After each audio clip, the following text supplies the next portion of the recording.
Minutes away from 10 now on Kiwi. The Radio Wammo Breakfast. Kiwi. Well, joining us now to talk about a film that will be screening at the New Zealand International Film Festival in the incredibly strange section, it's Ant Timpson. Hello to you, Ant.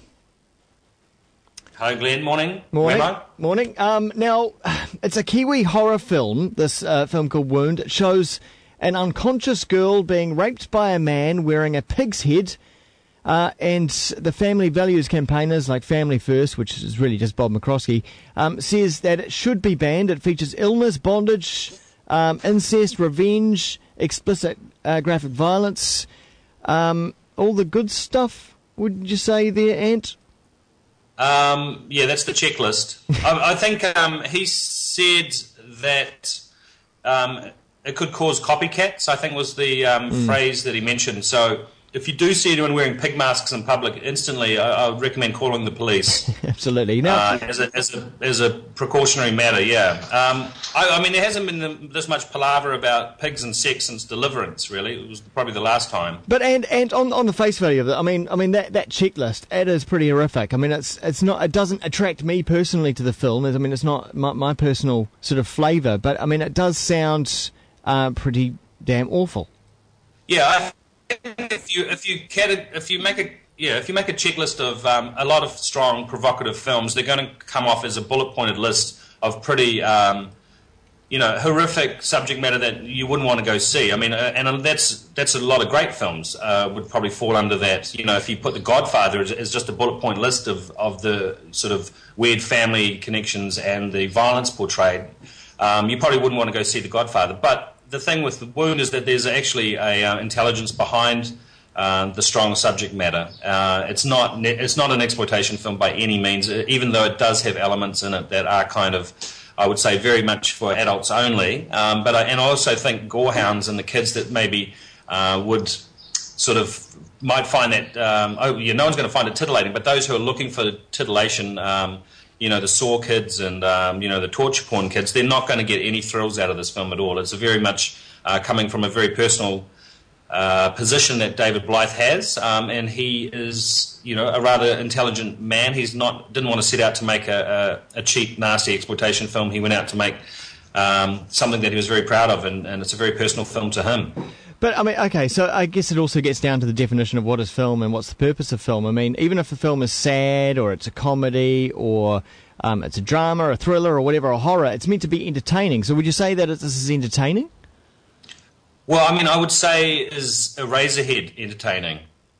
I mean, I'm a populist at heart. A lot of the films in my section are purely there for entertainment reasons. But I don't think it's necessarily the defining nature of what film should be at all. I think film can be totally moving. It can be a head trip. It can be just an experience of just noise or sound. Noise or visual. It doesn't have to be something. And I just think Wound is definitely a truly unique, interesting New Zealand independent film, and we haven't really seen anything like this for a long, long time. I mean, most independent films done here are sort of characters talking in flats and relationships, and this is truly like, a film that's sort of Lynchian crossed with some Buñuel thrown in there with some Tobe Hooper. I mean, it's a really brave, shocking new film for New Zealand. I think it's fantastic that they went out on their own and they made it for virtually nothing. They got some funding from, not some funding, just some money, some cash from Montreal, and then they went and did it on the back of the passion of everyone involved in the project. So I'm glad that it's making some noise, but it's probably, the people who worked on it didn't see this coming at all. I know the lead actress is kind of horrified that it's causing this much craziness, and she's involved in a lot of the macabre scenes in the film, but she did it because she's a professional and she loved the script and thinks David's an artist. Of course, that's entirely predictable, though, isn't it? The controversy that will be, that will surround a movie like this, and therefore the publicity that comes from people like Bob McCroskey having their say about it. Yeah, I mean, I don't know. I think, we didn't go out of our way to, in the old days, I might have started waving a flag and trying to attract the ire of those guys. But this was definitely done maybe through some baiting of a journalist who wanted to get a story out of it. I think if this film was a foreign film or any other film from another country that was in the festival, you wouldn't hear a peep about it. But because it's locally produced, the only thing they can't argue about is that it's a waste of taxpayers' money, which is usually the old standby for these groups. So, this is independently financed, so they've got no retaliation on that front. They can't blame the government. They can't blame any arts organisations. This is a work of an artist who went out of his way to make the film that he wanted to make. Yeah. Now, it's meant to... it's still waiting in the wings for approval from the chief censor, but you were just telling me off here that Bill Hastings, the chief censor, has moved on.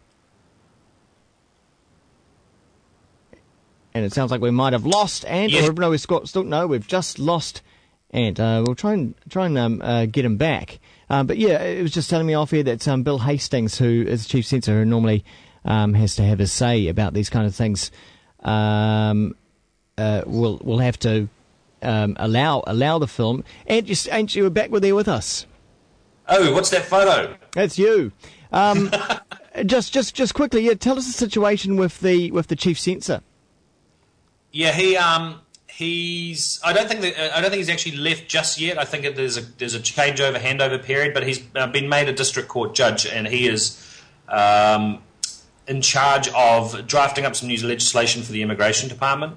Is what I have heard. So that's all happening.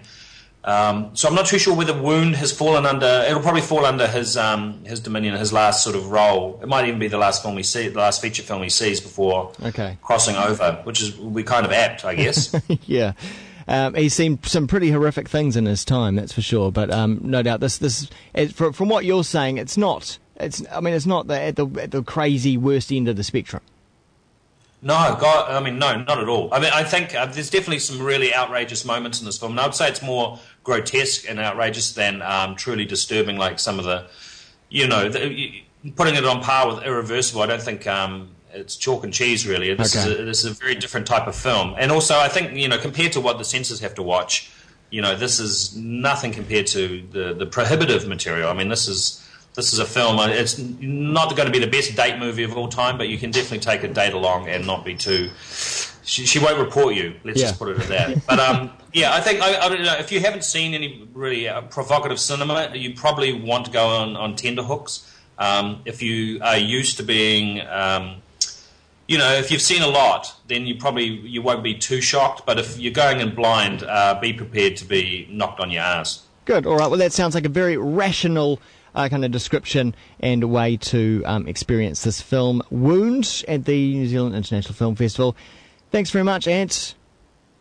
Thank you. I'm not a cock for wearing glasses. I honestly have the sun shining in my eyes. So that's for those watching the live video stream or catching this on demand as well on YouTube a little bit later on. That is Timpson from the Incredibly Strange section of the film festival.